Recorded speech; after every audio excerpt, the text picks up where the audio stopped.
The Book of Daniel.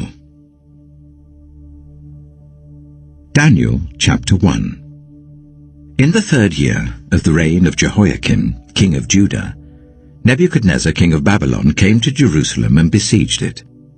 And the Lord delivered Jehoiakim king of Judah into his hand, along with some of the articles from the temple of God.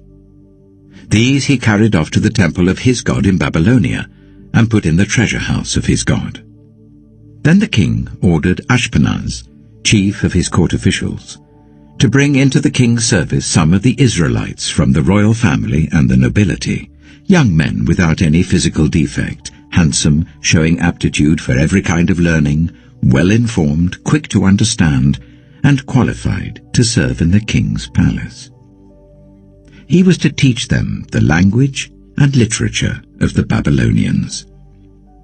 The king assigned them a daily amount of food and wine from the king's table. They were to be trained for 3 years, and after that they were to enter the king's service. Among those who were chosen were some from Judah: Daniel, Hananiah, Mishael, and Azariah. The chief official gave them new names. To Daniel, the name Belteshazzar; to Hananiah, Shadrach; to Mishael, Meshach; and to Azariah, Abednego. But Daniel resolved not to defile himself with the royal food and wine, and he asked the chief official for permission not to defile himself in this way. Now God had caused the official to show favor and compassion to Daniel. But the official told Daniel, "I'm afraid of my lord the king, who has assigned your food and drink. Why should he see you looking worse than the other young men of your age? The king would then have my head because of you." Daniel then said to the guard, whom the chief official had appointed over Daniel, Hananiah, Mishael, and Azariah, "Please test your servants for 10 days. Give us nothing but vegetables to eat and water to drink. Then compare our appearance with that of the young men who eat the royal food, and treat your servants in accordance with what you see." So he agreed to this and tested them for 10 days. At the end of the 10 days, they looked healthier and better nourished than any of the young men who ate the royal food. So the guard took away their choice food and the wine they were to drink, and gave them vegetables instead. To these 4 young men, God gave knowledge and understanding of all kinds of literature and learning. And Daniel could understand visions and dreams of all kinds. At the end of the time set by the king to bring them into his service, the chief official presented them to Nebuchadnezzar. The king talked with them, and he found none equal to Daniel, Hananiah, Mishael, and Azariah. So they entered the king's service. In every matter of wisdom and understanding about which the king questioned them, he found them 10 times better than all the magicians and enchanters in his whole kingdom. And Daniel remained there until the 1st year of King Cyrus. Daniel chapter 2. In the 2nd year of his reign, Nebuchadnezzar had dreams. His mind was troubled, and he could not sleep. So the king summoned the magicians, enchanters, sorcerers, and astrologers to tell him what he had dreamed. When they came in and stood before the king, he said to them, "I have had a dream that troubles me, and I want to know what it means." Then the astrologers answered the king, "May the king live forever. Tell your servants the dream, and we will interpret it." The king replied to the astrologers, "This is what I have firmly decided. If you do not tell me what my dream was and interpret it, I will have you cut into pieces and your houses turned into piles of rubble. But if you tell me the dream and explain it, you will receive from me gifts and rewards and great honor. So, tell me the dream and interpret it for me." Once more they replied, "Let the king tell his servants the dream, and we will interpret it."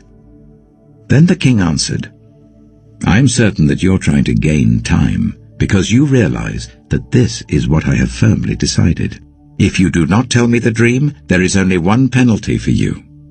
You have conspired to tell me misleading and wicked things, hoping the situation will change. So then, tell me the dream, and I will know that you can interpret it for me." The astrologers answered the king, "There is no one on earth who can do what the king asks. No king, however great and mighty, has ever asked such a thing of any magician or enchanter or astrologer. What the king asks is too difficult. No one can reveal it to the king except the gods, and they do not live among humans." This made the king so angry and furious that he ordered the execution of all the wise men of Babylon. So the decree was issued to put the wise men to death, and men were sent to look for Daniel and his friends to put them to death.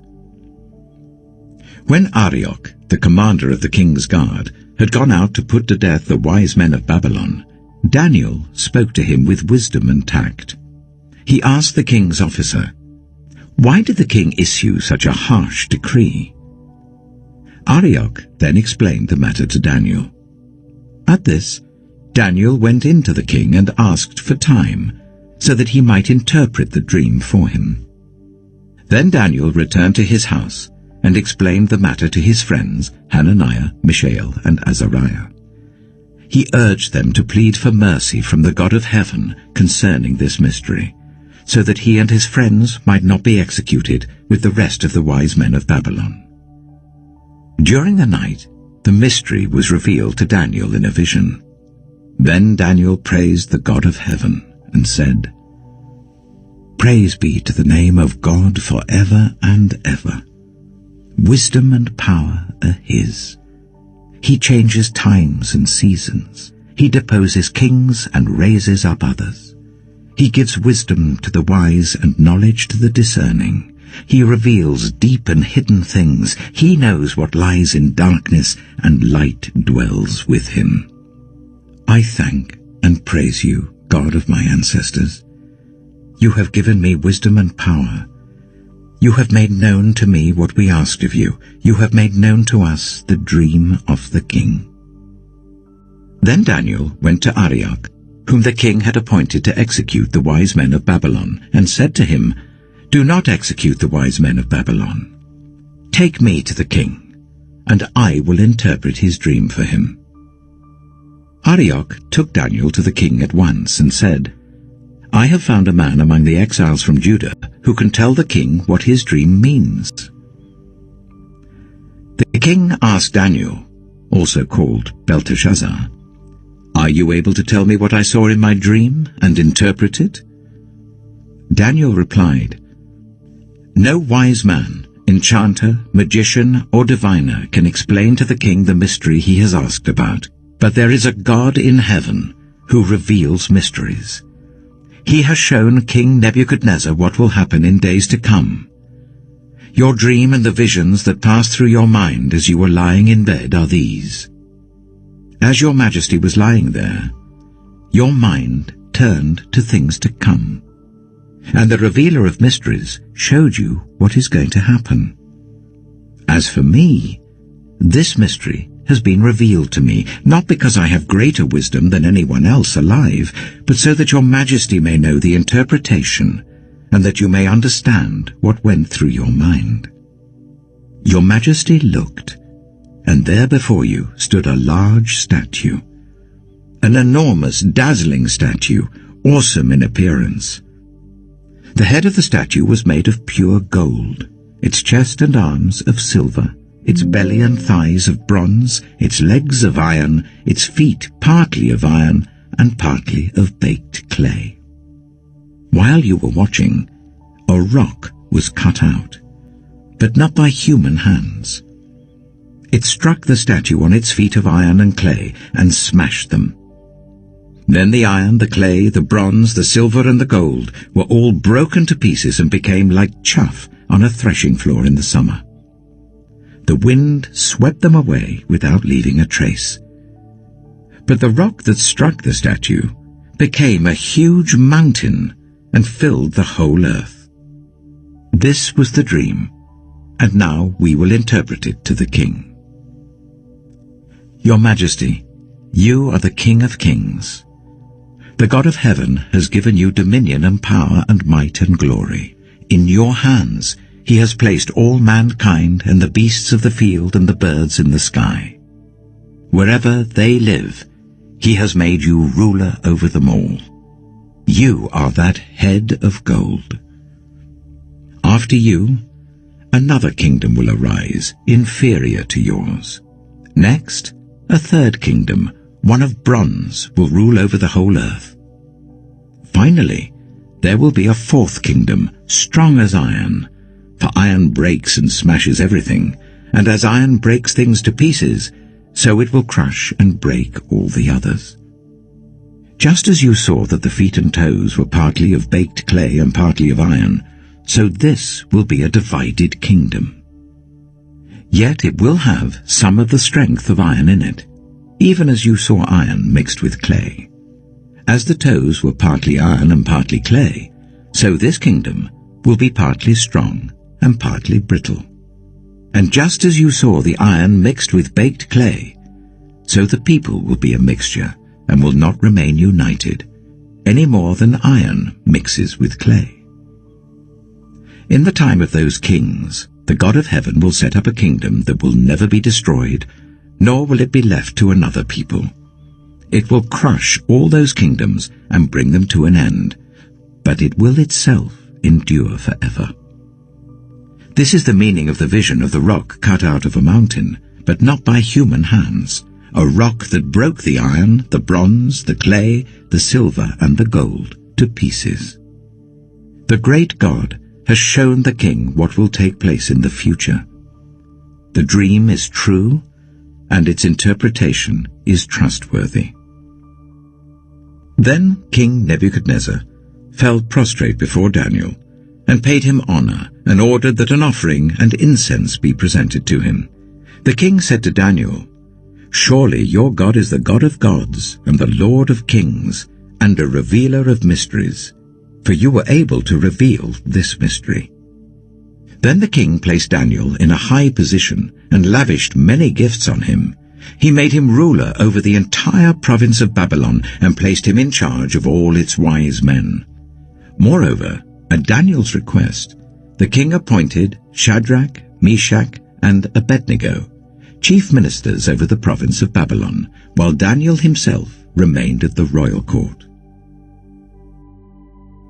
Daniel chapter 3. King Nebuchadnezzar made an image of gold, 60 cubits high and 6 cubits wide, and set it up on the plain of Dura in the province of Babylon. He then summoned the satraps, prefects, governors, advisers, treasurers, judges, magistrates, and all the other provincial officials to come to the dedication of the image he had set up. So the satraps, prefects, governors, advisers, treasurers, judges, magistrates, and all the other provincial officials assembled for the dedication of the image that King Nebuchadnezzar had set up, and they stood before it. Then the herald loudly proclaimed, "Nations and peoples of every language, this is what you are commanded to do. As soon as you hear the sound of the horn, flute, zither, lyre, harp, pipe, and all kinds of music, you must fall down and worship the image of gold that King Nebuchadnezzar has set up. Whoever does not fall down and worship will immediately be thrown into a blazing furnace." Therefore, as soon as they heard the sound of the horn, flute, zither, lyre, harp, and all kinds of music, all the nations and peoples of every language fell down and worshipped the image of gold that King Nebuchadnezzar had set up.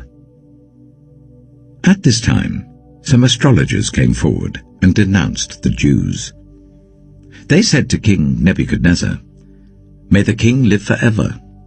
Your Majesty has issued a decree that everyone who hears the sound of the horn, flute, zither, lyre, harp, pipe, and all kinds of music must fall down and worship the image of gold, and that whoever does not fall down and worship will be thrown into a blazing furnace.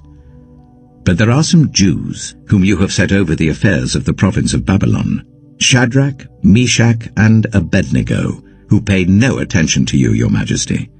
They neither serve your gods nor worship the image of gold you have set up." Furious with rage, Nebuchadnezzar summoned Shadrach, Meshach, and Abednego. So these men were brought before the king. And Nebuchadnezzar said to them, "Is it true, Shadrach, Meshach, and Abednego, that you do not serve my gods or worship the image of gold I have set up?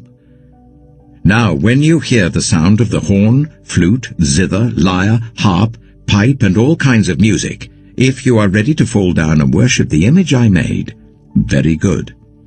But if you do not worship it, you will be thrown immediately into a blazing furnace. Then what God will be able to rescue you from my hand?" Shadrach, Meshach, and Abednego replied to him, "King Nebuchadnezzar, we do not need to defend ourselves before you in this matter. If we are thrown into the blazing furnace, the God we serve is able to deliver us from it, and he will deliver us from your majesty's hand. But even if he does not, we want you to know, your majesty, that we will not serve your gods or worship the image of gold you have set up." Then Nebuchadnezzar was furious with Shadrach, Meshach, and Abednego, and his attitude towards them changed. He ordered the furnace to be heated 7 times hotter than usual, and commanded some of the strongest soldiers in his army to tie up Shadrach, Meshach, and Abednego, and throw them into the blazing furnace. So these men, wearing their robes, trousers, turbans, and other clothes, were bound and thrown into the blazing furnace. The king's command was so urgent, and the furnace so hot, that the flames of the fire killed the soldiers who took up Shadrach, Meshach, and Abednego, and these 3 men, firmly tied, fell into the blazing furnace. Then King Nebuchadnezzar leapt to his feet in amazement, and asked his advisers, "Weren't there 3 men that we tied up and threw into the fire?" They replied, "Certainly, your majesty." He said, "Look, I see 4 men walking around in the fire, unbound and unharmed, and the 4th looks like a son of the gods." Nebuchadnezzar then approached the opening of the blazing furnace and shouted, "Shadrach, Meshach, and Abednego, servants of the Most High God, come out! Come here!" So Shadrach, Meshach, and Abednego came out of the fire, and the satraps, prefects, governors, and royal advisers crowded round them. They saw that the fire had not harmed their bodies, nor was a hair of their heads singed. Their robes were not scorched, and there was no smell of fire on them. Then Nebuchadnezzar said, "Praise be to the God of Shadrach, Meshach, and Abednego, who has sent his angel and rescued his servants. They trusted in him and defied the king's command, and were willing to give up their lives rather than serve or worship any god except their own God. Therefore, I decree that the people of any nation or language who say anything against the God of Shadrach, Meshach, and Abednego be cut into pieces, and their houses be turned into piles of rubble, for no other God can save in this way." Then the king promoted Shadrach, Meshach, and Abednego in the province of Babylon. Daniel chapter 4. King Nebuchadnezzar, to the nations and peoples of every language who live in all the earth, may you prosper greatly. It is my pleasure to tell you about the miraculous signs and wonders that the Most High God has performed for me. How great are his signs, how mighty his wonders! His kingdom is an eternal kingdom. His dominion endures from generation to generation. I, Nebuchadnezzar, was at home in my palace, contented and prosperous. I had a dream that made me afraid. As I was lying in bed, the images and visions that passed through my mind terrified me. So I commanded that all the wise men of Babylon be brought before me to interpret the dream for me. When the magicians, enchanters, astrologers, and diviners came, I told them the dream, but they could not interpret it for me. Finally, Daniel came into my presence, and I told him the dream. He is called Belteshazzar, after the name of my God, and the spirit of the holy gods is in him. I said, Belteshazzar, chief of the magicians, I know that the spirit of the holy gods is in you, and no mystery is too difficult for you. Here is my dream, interpret it for me. These are the visions I saw while lying in bed. I looked, and there before me stood a tree in the middle of the land.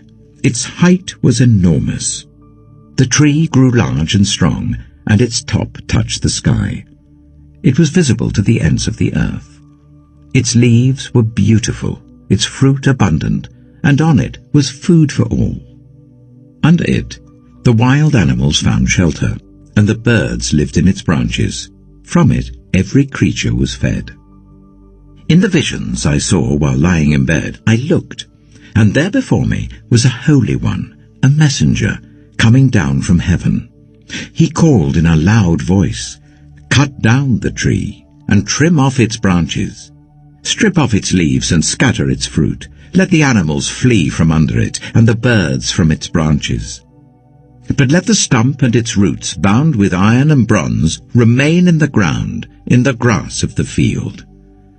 Let him be drenched with the dew of heaven, and let him live with the animals among the plants of the earth. Let his mind be changed from that of a man, and let him be given the mind of an animal, till 7 times pass by for him." The decision is announced by messengers. The holy ones declare the verdict, so that the living may know that the Most High is sovereign over all kingdoms on earth, and gives them to anyone he wishes, and sets over them the lowliest of people. This is the dream that I, King Nebuchadnezzar, had. Now, Belteshazzar, tell me what it means, for none of the wise men in my kingdom can interpret it for me, but you can, because the spirit of the holy gods is in you. Then Daniel, also called Belteshazzar, was greatly perplexed for a time, and his thoughts terrified him. So the king said, "Belteshazzar, do not let the dream or its meaning alarm you." Belteshazzar answered, "My lord, if only the dream applied to your enemies and its meaning to your adversaries. The tree you saw, which grew large and strong, with its top touching the sky, visible to the whole earth, with beautiful leaves and abundant fruit, providing food for all, giving shelter to the wild animals, and having nesting places in its branches for the birds. Your Majesty, you are that tree. You have become great and strong. Your greatness has grown until it reaches the sky, and your dominion extends to distant parts of the earth.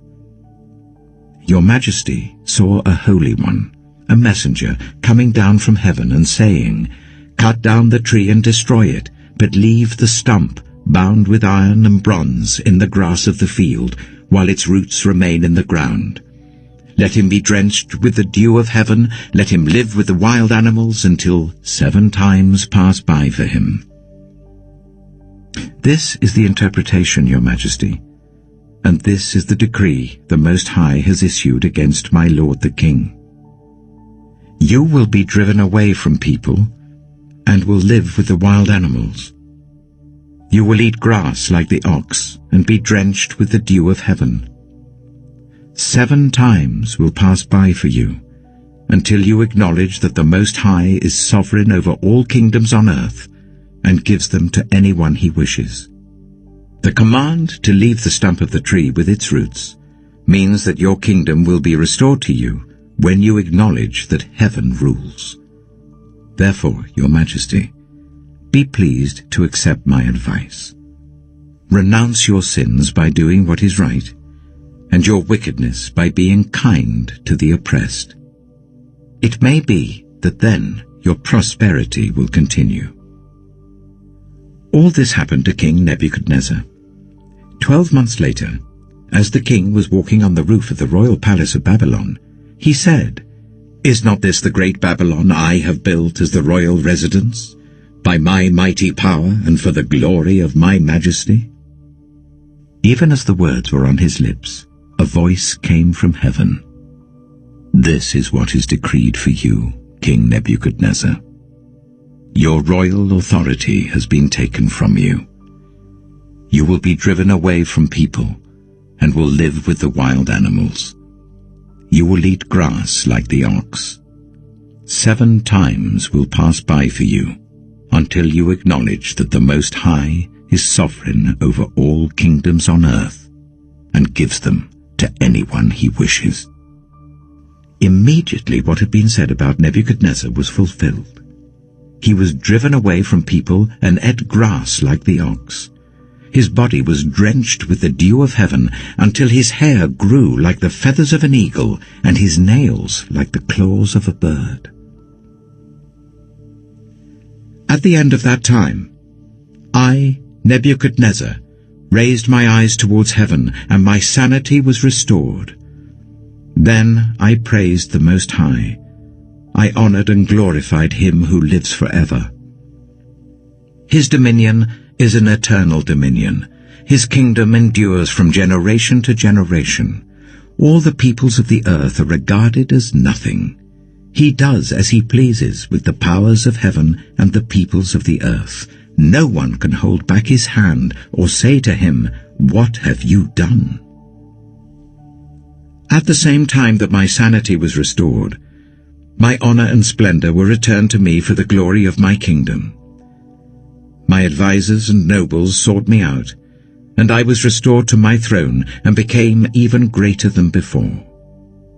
Now I, Nebuchadnezzar, praise and exalt and glorify the King of heaven, because everything he does is right, and all his ways are just. And those who walk in pride, he is able to humble. Daniel chapter 5. King Belshazzar gave a great banquet for 1,000 of his nobles and drank wine with them. While Belshazzar was drinking his wine, he gave orders to bring in the gold and silver goblets that Nebuchadnezzar his father had taken from the temple in Jerusalem, so that the king and his nobles, his wives and his concubines might drink from them. So they brought in the gold goblets that had been taken from the temple of God in Jerusalem, and the king and his nobles, his wives and his concubines drank from them. As they drank the wine, they praised the gods of gold and silver, of bronze, iron, wood, and stone. Suddenly, the fingers of a human hand appeared and wrote on the plaster of the wall near the lampstand in the royal palace. The king watched the hand as it wrote. His face turned pale, and he was so frightened that his legs became weak and his knees were knocking. The king summoned the enchanters, astrologers, and diviners. Then he said to these wise men of Babylon, "Whoever reads this writing and tells me what it means will be clothed in purple and have a gold chain placed around his neck, and he will be made the 3rd highest ruler in the kingdom." Then all the king's wise men came in, but they could not read the writing or tell the king what it meant. So King Belshazzar became even more terrified, and his face grew more pale. His nobles were baffled. The queen, hearing the voices of the king and his nobles, came into the banquet hall. "May the king live forever," she said. "Don't be alarmed. Don't look so pale. There is a man in your kingdom who has the spirit of the holy gods in him.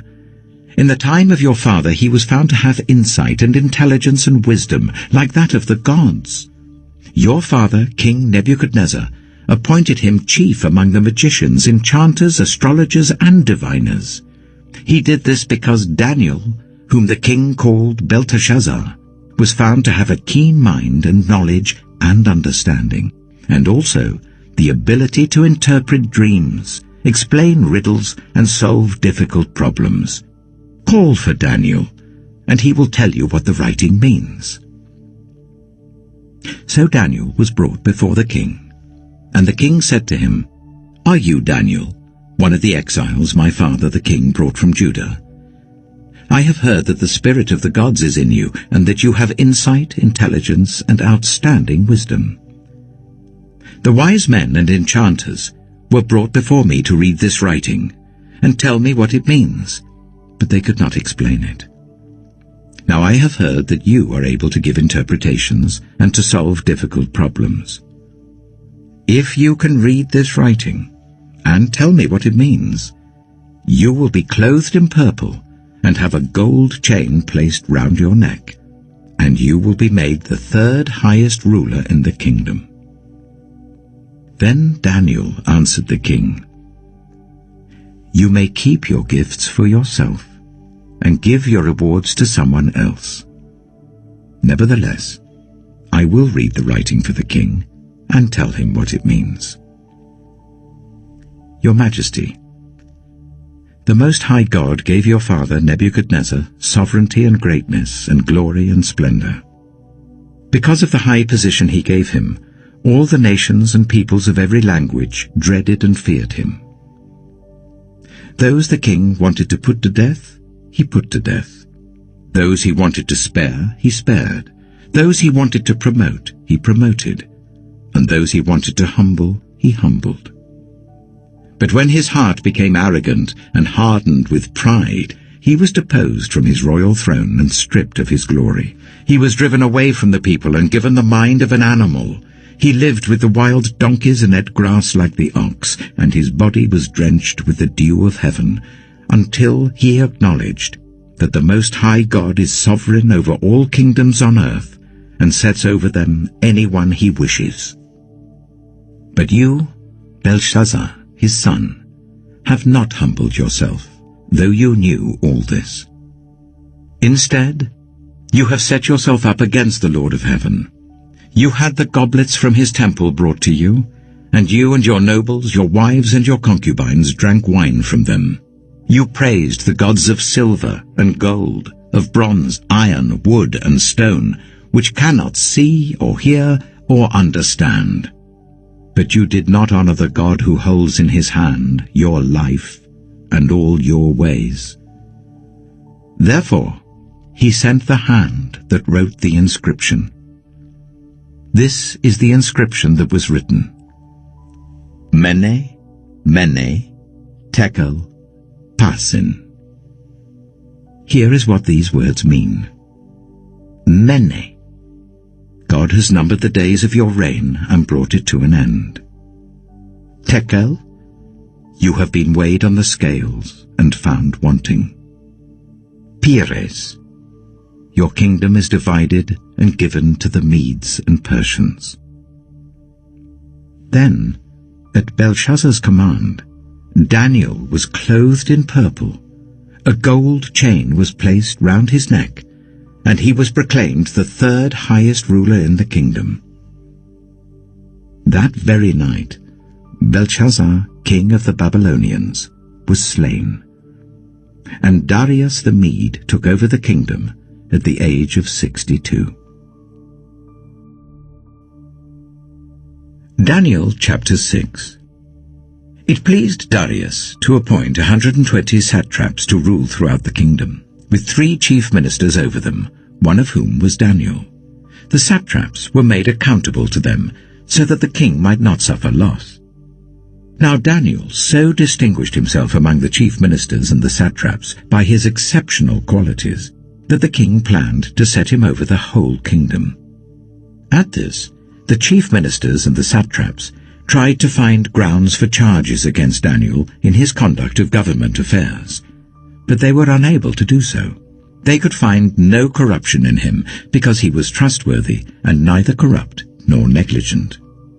Finally, these men said, "We will never find any basis for charges against this man Daniel, unless it has something to do with the law of his God."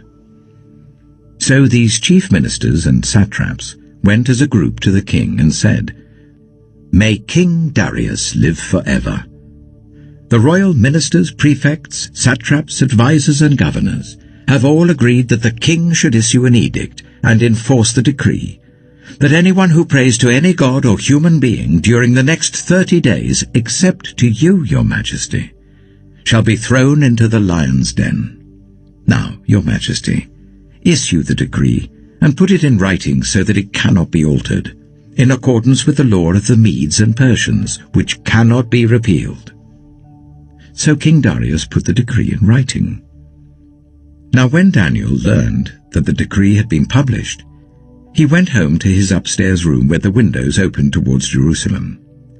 3 times a day he got down on his knees and prayed, giving thanks to his God, just as he had done before. Then these men went as a group and found Daniel praying and asking God for help. So they went to the king and spoke to him about his royal decree. "Did you not publish a decree that during the next 30 days, anyone who prays to any god or human being except to you, your majesty, would be thrown into the lion's den?" The king answered, "The decree stands, in accordance with the law of the Medes and Persians, which cannot be repealed." Then they said to the king, "Daniel, who is one of the exiles from Judah, pays no attention to you, your majesty, or to the decree you put in writing. He still prays 3 times a day." When the king heard this, he was greatly distressed. He was determined to rescue Daniel and made every effort until sunset to save him. Then the men went as a group to King Darius and said to him, "Remember, your majesty, that according to the law of the Medes and Persians, no decree or edict that the king issues can be changed." So the king gave the order, and they brought Daniel and threw him into the lion's den. The king said to Daniel, "May your God, whom you serve continually, rescue you." A stone was brought and placed over the mouth of the den, and the king sealed it with his own signet ring and with the rings of his nobles, so that Daniel's situation might not be changed. Then the king returned to his palace and spent the night without eating and without any entertainment being brought to him, and he could not sleep. At the first light of dawn, the king got up and hurried to the lion's den.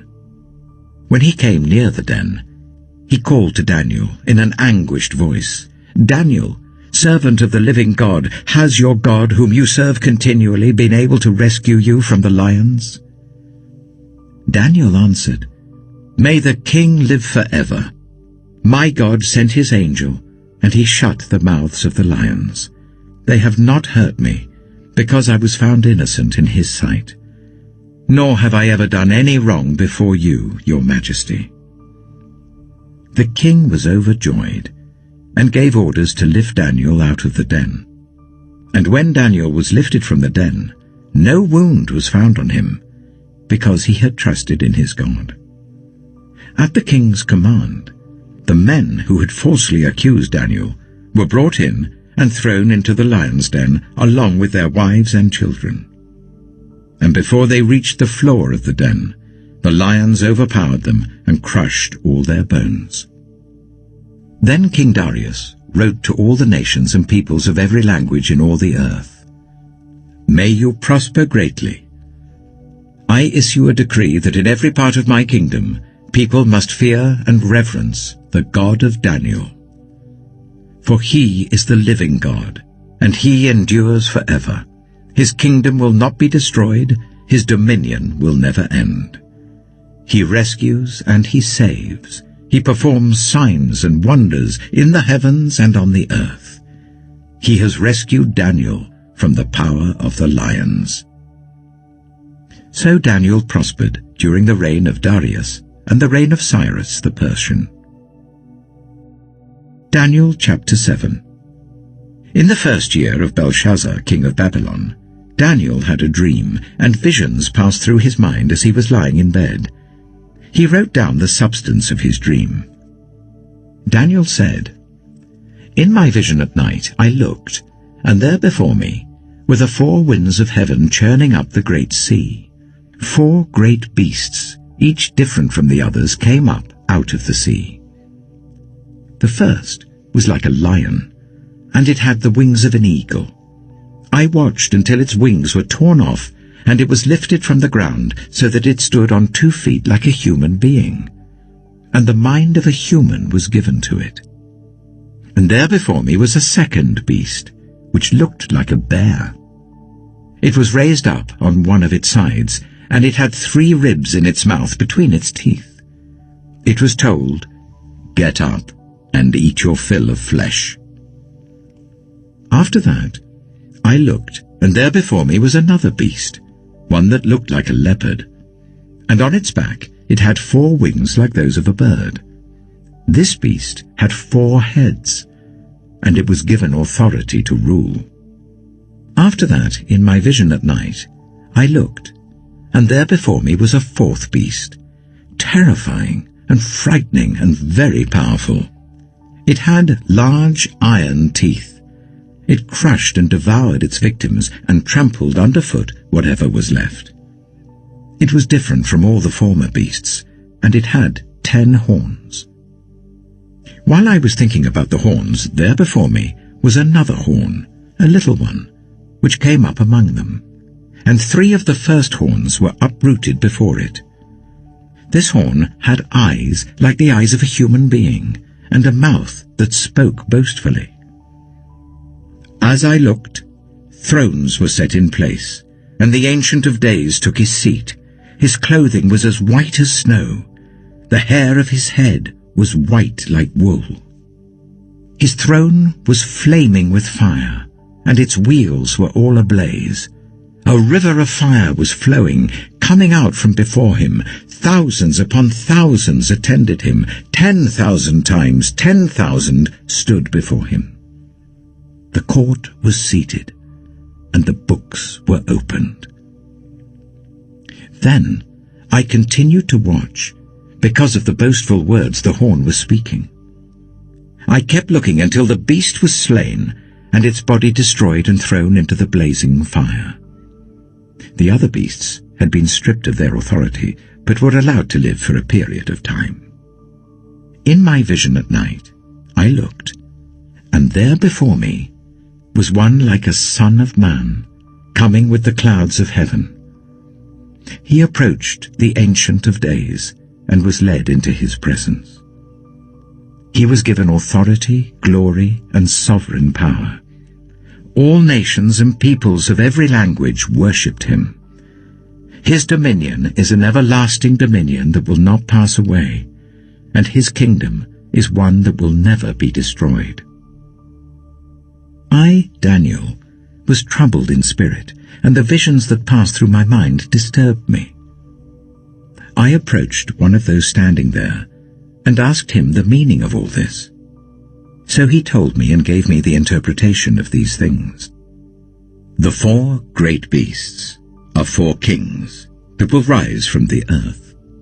But the holy people of the Most High will receive the kingdom and will possess it forever, yes, forever and ever.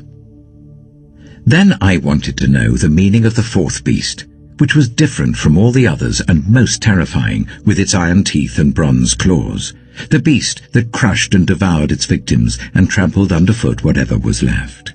I also wanted to know about the 10 horns on its head, and about the other horn that came up, before which 3 of them fell, the horn that looked more imposing than the others, and that had eyes and a mouth that spoke boastfully. As I watched, this horn was waging war against the holy people and defeating them, until the Ancient of Days came and pronounced judgment in favor of the holy people of the Most High, and the time came when they possessed the kingdom. He gave me this explanation. The 4th beast is a 4th kingdom that will appear on earth. It will be different from all the other kingdoms, and will devour the whole earth, trampling it down and crushing it. The 10 horns are 10 kings, who will come from this kingdom. After them another king will arise, different from the earlier ones. He will subdue 3 kings. He will speak against the Most High and oppress his holy people, and try to change the set times and the laws. The holy people will be delivered into his hands for a time, times and half a time. But the court will sit, and his power will be taken away and completely destroyed forever. Then the sovereignty, power, and greatness of all the kingdoms under heaven will be handed over to the holy people of the Most High. His kingdom will be an everlasting kingdom, and all rulers will worship and obey him. This is the end of the matter. I, Daniel, was deeply troubled by my thoughts, and my face turned pale, but I kept the matter to myself. Daniel chapter 8. In the 3rd year of King Belshazzar's reign, I, Daniel, had a vision, after the one that had already appeared to me. In my vision I saw myself in the citadel of Susa, in the province of Elam. In the vision I was beside the Ulai canal. I looked up, and there before me was a ram with 2 horns standing beside the canal, and the horns were long. One of the horns was longer than the other, but grew up later. I watched the ram as it charged towards the west and the north and the south. No animal could stand against it, and none could rescue from its power. It did as it pleased, and became great. As I was thinking about this, suddenly a goat with a prominent horn between its eyes came from the west, crossing the whole earth without touching the ground. It came towards the 2-horned ram I had seen standing beside the canal and charged at it in great rage. I saw it attack the ram furiously, striking the ram and shattering its 2 horns. The ram was powerless to stand against it. The goat knocked it to the ground and trampled on it, and none could rescue the ram from its power. The goat became very great, but at the height of its power, the large horn was broken off, and in its place 4 prominent horns grew up towards the 4 winds of heaven. Out of one of them came another horn, which started small but grew in power to the south and to the east and towards the beautiful land.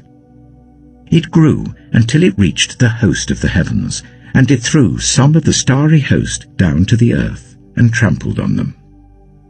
It set itself up to be as great as the commander of the army of the Lord. It took away the daily sacrifice from the Lord, and his sanctuary was thrown down.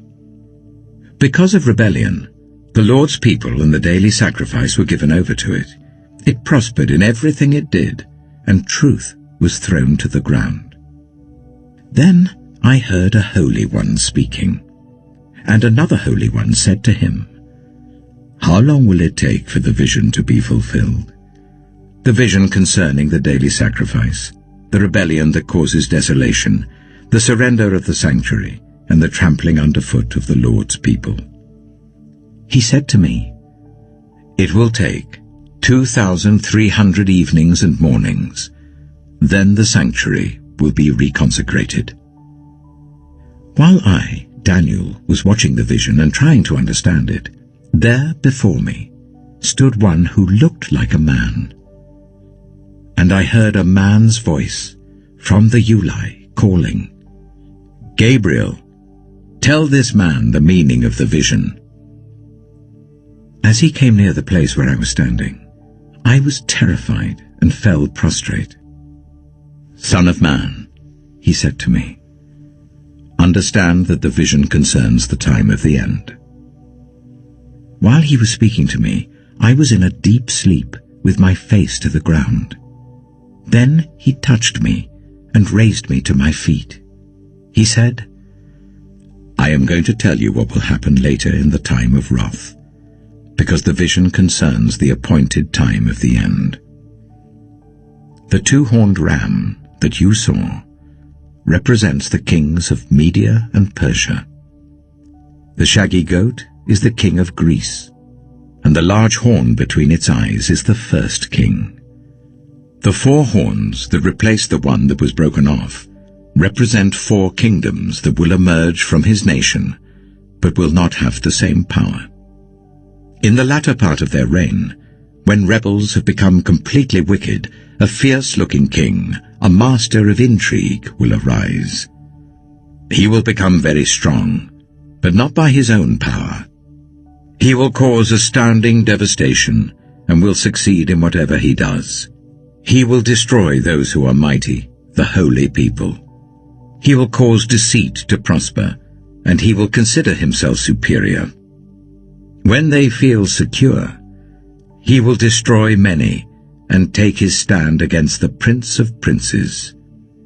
Yet he will be destroyed, but not by human power. The vision of the evenings and mornings that has been given you is true, but seal up the vision, for it concerns the distant future. I, Daniel, was worn out. I lay exhausted for several days. Then I got up and went about the king's business. I was appalled by the vision. It was beyond understanding. Daniel chapter 9. In the first year of Darius, son of Xerxes, a Mede by descent, who was made ruler over the Babylonian kingdom, in the first year of his reign, I, Daniel, understood from the Scriptures, according to the word of the Lord given to Jeremiah the prophet, that the desolation of Jerusalem would last 70 years. So I turned to the Lord God, and pleaded with him in prayer and petition, in fasting, and in sackcloth and ashes.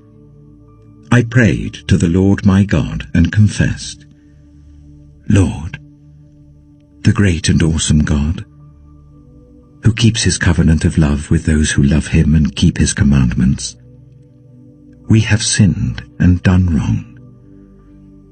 We have been wicked and have rebelled. We have turned away from your commands and laws. We have not listened to your servants the prophets, who spoke in your name to our kings, our princes, and our ancestors, and to all the people of the land. Lord, you are righteous, but this day we are covered with shame. The people of Judah and the inhabitants of Jerusalem and all Israel, both near and far, in all the countries where you have scattered us because of our unfaithfulness to you. We and our kings, our princes and our ancestors are covered with shame, Lord, because we have sinned against you. The Lord our God is merciful and forgiving, even though we have rebelled against him. We have not obeyed the Lord our God or kept the laws he gave us through his servants the prophets. All Israel has transgressed your law and turned away, refusing to obey you. Therefore, the curses and sworn judgments written in the law of Moses, the servant of God, have been poured out on us because we have sinned against you. You have fulfilled the words spoken against us and against our rulers by bringing on us great disaster. Under the whole heaven, nothing has ever been done like what has been done to Jerusalem. Just as it is written in the law of Moses, all this disaster has come on us. Yet we have not sought the favor of the Lord our God by turning from our sins and giving attention to your truth. The Lord did not hesitate to bring the disaster on us, for the Lord our God is righteous in everything he does, yet we have not obeyed him. Now, Lord our God, who brought your people out of Egypt with a mighty hand, and who made for yourself a name that endures to this day, we have sinned. We have done wrong. Lord, in keeping with all your righteous acts, turn away your anger and your wrath from Jerusalem, your city, your holy hill. Our sins and the iniquities of our ancestors have made Jerusalem and your people an object of scorn to all those around us. Now, our God, hear the prayers and petitions of your servant. For your sake, Lord, look with favor on your desolate sanctuary. Give ear, our God, and hear. Open your eyes and see the desolation of the city that bears your name. We do not make requests of you because we are righteous, but because of your great mercy. Lord, listen. Lord, forgive. Lord, hear and act. For your sake, my God, do not delay, because your city and your people bear your name. While I was speaking and praying, confessing my sin and the sin of my people Israel, and making my request to the Lord my God for his holy hill, while I was still in prayer, Gabriel, the man I had seen in the earlier vision, came to me in swift flight about the time of the evening sacrifice. He instructed me and said to me, Daniel, I have now come to give you insight and understanding. As soon as you began to pray, a word went out, which I have come to tell you, for you are highly esteemed. Therefore consider the word and understand the vision. 70 sevens are decreed for your people and your holy city, to finish transgression, to put an end to sin, to atone for wickedness, to bring in everlasting righteousness, to seal up vision and prophecy, and to anoint the most holy place. Know this, and understand this. From the time the word goes out to restore and rebuild Jerusalem until the Anointed One, the ruler, comes, there will be 7 sevens and 62 sevens. It will be rebuilt with streets and a trench, but in times of trouble. After the 62 sevens, the Anointed One will be put to death and will have nothing. The people of the ruler who will come will destroy the city and the sanctuary. The end will come like a flood. War will continue until the end, and desolations have been decreed. He will confirm a covenant with many for 1 7. In the middle of the 7, he will put an end to sacrifice and offering, and at the temple he will set up an abomination that causes desolation, until the end that is decreed is poured out on him. Daniel chapter 10. In the 3rd year of Cyrus, king of Persia, a revelation was given to Daniel, who was called Belteshazzar. Its message was true, and it concerned a great war. The understanding of the message came to him in a vision. At that time, I, Daniel, mourned for 3 weeks. I ate no choice food, no meat or wine touched my lips, and I used no lotions at all until the 3 weeks were over. On the 24th day of the 1st month, as I was standing on the bank of the great river, the Tigris, I looked up, and there before me was a man dressed in linen, with a belt of fine gold from Uphaz round his waist. His body was like topaz, his face like lightning, his eyes like flaming torches, his arms and legs like the gleam of burnished bronze, and his voice like the sound of a multitude. I, Daniel, was the only one who saw the vision. Those who were with me did not see it, but such terror overwhelmed them that they fled and hid themselves. So I was left alone, gazing at this great vision. I had no strength left, my face turned deathly pale, and I was helpless.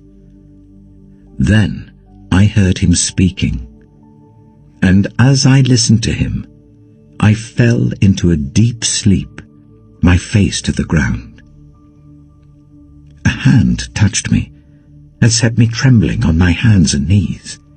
He said, "Daniel, you who are highly esteemed, consider carefully the words I am about to speak to you, and stand up, for I have now been sent to you." And when he said this to me, I stood up, trembling. Then he continued, "Do not be afraid, Daniel. Since the first day that you set your mind to gain understanding and to humble yourself before your God, your words were heard, and I have come in response to them. But the prince of the Persian kingdom resisted me 21 days. Then Michael, one of the chief princes, came to help me, because I was detained there with the king of Persia. Now I have come to explain to you what will happen to your people in the future, for the vision concerns a time yet to come." While he was saying this to me, I bowed with my face towards the ground and was speechless. Then one who looked like a man touched my lips, and I opened my mouth and began to speak. I said to the one standing before me, "I am overcome with anguish because of the vision, my lord, and I feel very weak. How can I, your servant, talk with you, my lord? My strength is gone, and I can hardly breathe." Again, the one who looked like a man touched me and gave me strength. "Do not be afraid, you who are highly esteemed," he said. "Peace, be strong now. Be strong." When he spoke to me, I was strengthened, and said, "Speak, my Lord, since you have given me strength." So he said, "Do you know why I have come to you? Soon I will return to fight against the prince of Persia, and when I go, the prince of Greece will come. But first I will tell you what is written in the book of truth. No one supports me against them, except Michael, your prince." Daniel chapter 11. And in the first year of Darius the Mede, I took my stand to support and protect him. Now then, I tell you the truth. 3 more kings will arise in Persia, and then a 4th, who will be far richer than all the others. When he has gained power by his wealth, he will stir up everyone against the kingdom of Greece. Then a mighty king will arise, who will rule with great power and do as he pleases. After he has risen, his empire will be broken up and parceled out towards the 4 winds of heaven. It will not go to his descendants, nor will it have the power he exercised, because his empire will be uprooted and given to others. The king of the south will become strong, but one of his commanders will become even stronger than he, and will rule his own kingdom with great power. After some years, they will become allies. The daughter of the king of the south will go to the king of the north to make an alliance, but she will not retain her power, and he and his power will not last. In those days she will be betrayed, together with her royal escort and her father, and the one who supported her. Someone from within her family will arise to take her place. He will attack the forces of the king of the north and enter his fortress. He will fight against them and be victorious. He will also seize their gods, their metal images, and their valuable articles of silver and gold, and carry them off to Egypt. For some years he will leave the king of the north alone. Then the king of the north will invade the realm of the king of the south, but will retreat to his own country. His sons will prepare for war, and assemble a great army, which will sweep on like an irresistible flood, and carry the battle as far as his fortress. Then the king of the south will march out in a rage and fight against the king of the north, who will raise a large army, but it will be defeated. When the army is carried off, the king of the south will be filled with pride, and will slaughter many thousands. Yet he will not remain triumphant. For the king of the north will muster another army, larger than the first, and after several years he will advance with a huge army, fully equipped. In those times, many will rise against the king of the south. Those who are violent among your own people will rebel in fulfillment of the vision, but without success. Then the king of the north will come and build up siege ramps, and will capture a fortified city. The forces of the south will be powerless to resist. Even their best troops will not have the strength to stand. The invader will do as he pleases. No one will be able to stand against him. He will establish himself in the beautiful land, and will have the power to destroy it. He will determine to come with the might of his entire kingdom, and will make an alliance with the king of the south. And he will give him a daughter in marriage, in order to overthrow the kingdom. But his plans will not succeed or help him. Then he will turn his attention to the coastlands, and will take many of them, but a commander will put an end to his insolence, and will turn his insolence back on him. After this, he will turn back towards the fortresses of his own country, but will stumble and fall, to be seen no more. His successor will send out a tax collector to maintain the royal splendor. In a few years, however, he will be destroyed, yet not in anger or in battle. He will be succeeded by a contemptible person who has not been given the honor of royalty. He will invade the kingdom when its people feel secure, and he will seize it through intrigue. Then an overwhelming army will be swept away before him. Both it and a prince of the covenant will be destroyed. After coming to an agreement with him, he will act deceitfully, and with only a few people, he will rise to power. When the richest provinces feel secure, he will invade them, and will achieve what neither his fathers nor his forefathers did. He will distribute plunder, loot, and wealth among his followers. He will plot the overthrow of fortresses, but only for a time. With a large army he will stir up his strength and courage against the king of the south. The king of the south will wage war with a large and very powerful army. But he will not be able to stand because of the plots devised against him. Those who eat from the king's provisions will try to destroy him.